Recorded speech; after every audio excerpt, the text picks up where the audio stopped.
This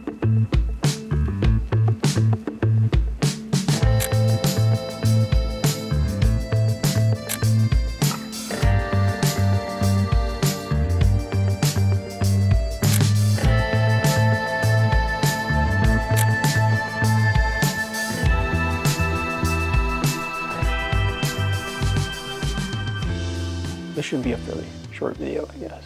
So, a few weeks ago, I was back in Nashville visiting family, and I was shooting C200 on my M3 with the 40f2 Minolta rocker, which is the same as the Summicron, the 40mm Summicron, same exact thing.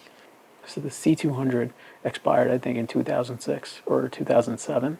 Fuji C200 is gone now. And again, this was a family trip. We were just going on a little walk. So I was doing some stopping, taking a quick shot, and then running to catch up. So, you know, this wasn't like a specific walk to go shoot street or whatever specific subject or anything like that, which is most of my photography these days. So the M3, probably the greatest rangefinder film camera ever made, unless you like to shoot 28 or any wider than 35. Just out with C200 super duper expired, but kept cold.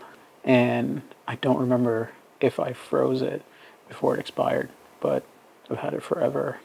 You know, the new Fujifilm Fujicolor 200 canisters are the same, right? But the film is different. It's Kodak Gold.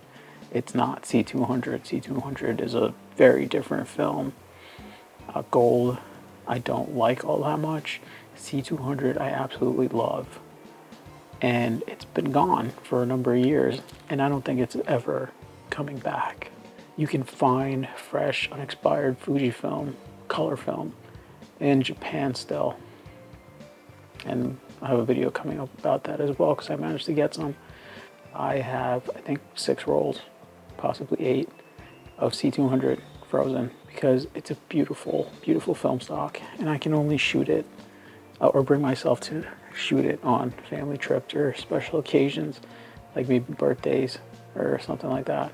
I'm like hesitant to use it. I want to keep it frozen and only shoot it on very special occasions, which just end up being family occasions, and I don't share those photos here. But anyway, I decided I have to sacrifice 1 roll because I have 3 of them from the same expiration date, and I'm going to shoot it. I figured I'd shoot it at 100 instead of 200. 100 and gotten away with it. But the moment you underexpose it, especially expired film, even if you're giving it an extra stop of light, rating it at 100 instead of 200, you can tell the moment you have underexposed it, even when you have given it that extra stop, that you can tell it's expired.